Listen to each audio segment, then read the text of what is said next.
NCP supremo Sharad Pawar के खिलाफ में फाइनली महाराष्ट्र के सीएम एकनाथ शिंदे ने एक बहुत ही बड़ी कार्रवाई की है। एकनाथ शिंदे के द्वारा लगातार एनसीपी सुप्रीमो शरद पवार के खिलाफ में उठाए जा रहे कदम की वजह से एनसीपी सुप्रीमो शरद पवार बहुत ही बुरी तरीके से फंसते हुए दिखाई दे रहे हैं। आखिरकार एकनाथ शिंदे ने क्या ऐसा किया है जिसकी वजह से एनसीपी सुप्रीमो, जिनका काफ़ी महाराष्ट्र में नाम है, उनकी हालत खराब होती हुई दिखाई दे रही है। उसके बारे में मैं आपको आगे वीडियो में बताऊंगा, लेकिन उससे पहले एक बार बोलना चाहूँगा कि अगर आप जितने भी सारे लोग देख रहे हो वीडियो को लाइक ज़रूर कर दें। आप सबको पता ही होगा, महाराष्ट्र में जब से एकनाथ शिंदे की सरकार बनी है, उद्धव ठाकरे की सरकार गिरी है, उसके बाद लगातार उद्धव ठाकरे की पार्टी एक दिन कमज़ोर होती हुई दिखाई दे रही है। लगातार उद्धव ठाकरे की हालत काफ़ी ज़्यादा ख़राब हो रही है और ये जो हालत ख़राब करने वाला कोई व्यक्ति और नहीं बल्कि एकनाथ शिंदे हैं।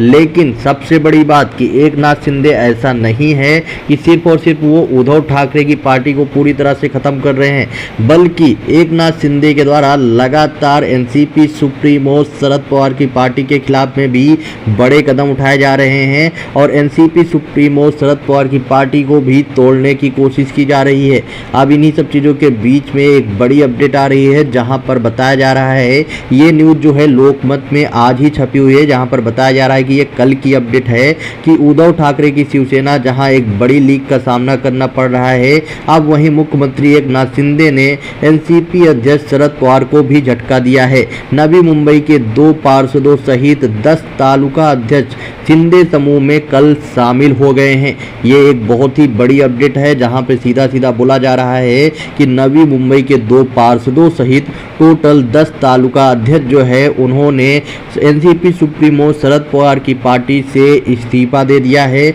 और उनकी पार्टी से इस्तीफा देने के बाद उन्होंने जो है एकनाथ शिंदे गुट को ज्वाइन कर लिया है। अब ये जैसे ही अपडेट ये पब्लिक के सामने आई, इस पर पूरी तरह से बवाल मच चुका है। बाय द वे, इनकी वजह से अब जो है नवी मुंबई में शिंदे समूह की ताकत और भी ज़्यादा बढ़ जाएगी। शिंदे समूह जो कि स्टार्टिंग में कमज़ोर जरूर दिखाई दिया, लेकिन समूह स्टार्टिंग में जब उन्होंने सरकार बनाई तो उस टाइम कमज़ोर जरूर लग रही थी, लेकिन अब जो है शिंदे के द्वारा उठाए गए एक एक कदम जो है बहुत ही भयानक तरीके से एनसीपी सुप्रीमो शरद पवार और उद्धव ठाकरे की मुश्किलें बढ़ा रहे हैं। जैसा कि अभी अपडेट आ रही है, उसमें बताया जा रहा है कि नवी मुंबई राकंपा यानी एनसीपी के पूर्व जिला अध्यक्ष अशोक गावड़े और पूर्व पार्षद स्वप्ना गावड़े ने तालुका अध्यक्षों के साथ एनसीपी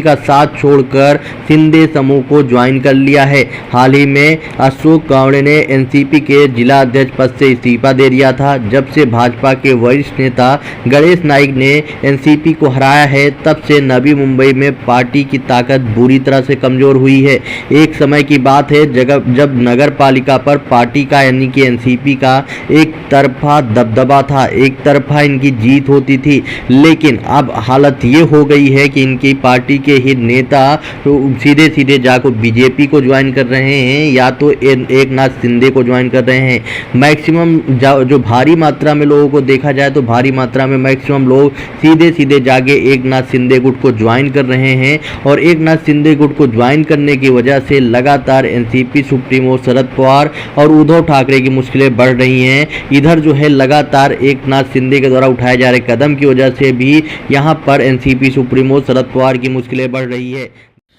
महाराष्ट्र में एनसीपी सुप्रीमो शरद पवार का नाम तो काफ़ी ज़्यादा फेमस है, लेकिन अगर बात की जाए मजबूती की तो उस पे जो है कहीं ना कहीं एनसीपी सुप्रीमो शरद पवार पीछे छूटते हुए दिखाई दे रहे हैं। सही से अगर आप देखें तो शरद पवार की पार्टी एनसीपी की हालत पिछले काफ़ी टाइम से वैसे ही काफ़ी ज़्यादा ख़राब बताई जा रही है और अब इन्हीं सब चीज़ों के बीच में जब उनकी ही पार्टी के लगातार जो पार्टी के प्रदेश अध्यक्ष हैं या नेता हैं, वो लगातार उनकी पार्टी को छोड़ना स्टार्ट कर दिए हैं। अब इसकी वजह से एनसीपी सुप्रीमो शरद पवार की जो पकड़ है वो और भी ज़्यादा कमज़ोर हो जाएगी, खास करके मुंबई में, नवी मुंबई में, और जिसकी वजह से एनसीपी सुप्रीमो शरद पवार की मुश्किलें काफ़ी ज़्यादा भयानक टाइम पे शरद पवार की मुश्किलें और भी भयानक तरीके से बढ़ जाएंगी। इनके पार्टी के मेंबर लगातार इनके खिलाफ में विरोध करते हुए भी दिखाई दिए। अभी कुछ दिनों पहले ही अजीत पवार को लेकर एक अपडेट आई थी, जहां जहां पर बताया गया कि अजीत पवार जो है काफ़ी ज़्यादा गुस्सा हैं, वो भी एनसीपी सुप्रीमो शरद पवार से ही। अभी कुछ दिनों पहले जब अपडेट आई थी तो उसमें बताया गया था कि एक मंच पर जहां पर लोगों को संबोधित किया जा रहा था एनसीपी सुप्रीमो शरद पवार के द्वारा, उस मंच को अजीत पवार ने छोड़ दिया था और गुस्से में वहां से बाहर निकल गए थे, जिसको लेकर भी काफ़ी ज़्यादा बवाल मचा। लेकिन फाइनली दूसरे दिन इसको लेकर अजीत पवार ने अपनी सफाई दी और उनके द्वारा बोला गया कि वो मंच छोड़कर ऐसे ही नहीं गए थे, वो सिर्फ और सिर्फ वॉशरूम यूज करने के लिए गए थे। वो एनसीपी सुप्रीमो शरद पवार से अपसेट नहीं है, वो उनसे किसी भी प्रकार से किसी चीज़ को लेकर गुस्से में नहीं है, वो सिर्फ और सिर्फ वॉशरूम यूज करना चाहते थे, इसलिए वो वहाँ पर गए थे। बाय द वे आपको बता दूं कि इसको लेकर ये अपडेट आ रही थी कि शरद पवार एनसीपी सुप्रीमो शरद पवार के द्वारा वो भाषण दिए जाने के बाद उनका नंबर था, यानी कि अजीत पवार का नंबर था, लेकिन उनको वहाँ पे बोलने का मौका नहीं दिया गया, जिसकी वजह से इसको लेकर बवाल मचा था और इसको लेकर वो गुस्सा हो गए थे। बाय द वे बाद में उन्होंने इसको क्लियर किया कि ऐसा कुछ भी मामला नहीं था, वो किसी भी से गुस्सा नहीं है, वो सिर्फ और सिर्फ वॉशरूम यूज करना चाहते थे, इसलिए वहाँ से गए थे। लेकिन उन्होंने बाद में आकर भी पब्लिक को संबोधित नहीं किया और कार्यक्रम खत्म हो गया, जिसकी वजह से इतने ज़्यादा सवाल उठने शुरू हो गए थे। जो भी हो, जैसा भी हो, लेकिन यहाँ पे अगर देखा जाए तो यहाँ पर एकनाथ शिंदे जो कि स्टार्टिंग में थोड़ा सा वीक जरूर दिखे, लेकिन उनके द्वारा जिस तरह से अब कदम उठाए जा रहे हैं उससे साफ नज़र आ रहा है कि ना सिर्फ उद्धव ठाकरे एकनाथ शिंदे के निशाने पर हैं, बल्कि एनसीपी सुप्रीमो शरद पवार भी उनके निशाने पर हैं। और क्या आने वाले टाइम पे एकनाथ शिंदे इसी तरह का हाल कांग्रेस का भी करेंगे? क्योंकि एक के बाद एक अगर देखा जाए तो लगातार एनसीपी और उद्धव ठाकरे की पार्टी के बड़े नेताओं को एकनाथ शिंदे अपने साथ में जोड़ रहे हैं और जिसकी वजह से उद्धव ठाकरे और एनसीपी सुप्रीमो शरद पवार की लगातार मुश्किलें बढ़ रही है। आपको बता दूं कि कुछ दिनों में ही आप सबको बता दूं कि एकनाथ शिंदे जब से महाराष्ट्र में सरकार बनाए हैं उसके बाद उद्धव ठाकरे और एनसीपी सुप्रीमो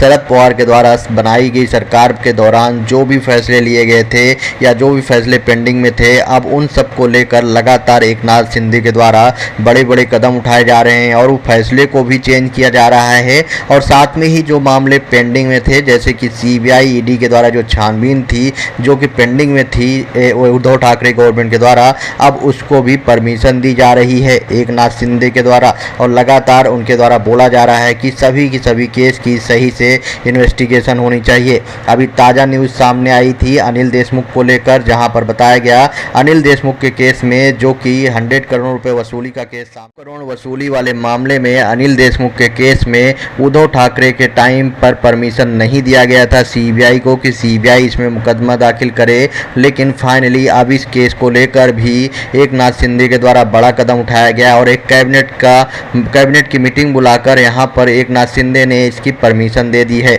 अब इसकी वजह से भी बहुत ही बुरी तरीके से फंसते हुए नजर आ रहे हैं वो भी उद्धव ठाकरे और एनसीपी सुप्रीमो शरद पवार। अब देखते हैं आने वाले टाइम पे और क्या क्या कार्रवाई जो है एकनाथ शिंदे के द्वारा की जाती है इन लोगों के खिलाफ में। आप लोगों का क्या ओपिनियन है इस पर? आप अपना ओपिनियन जो है कमेंट बॉक्स में ज़रूर बताएं। साथ में ही अगर आपको वीडियो पसंद आए तो वीडियो को लाइक करके शेयर ज़रूर करें।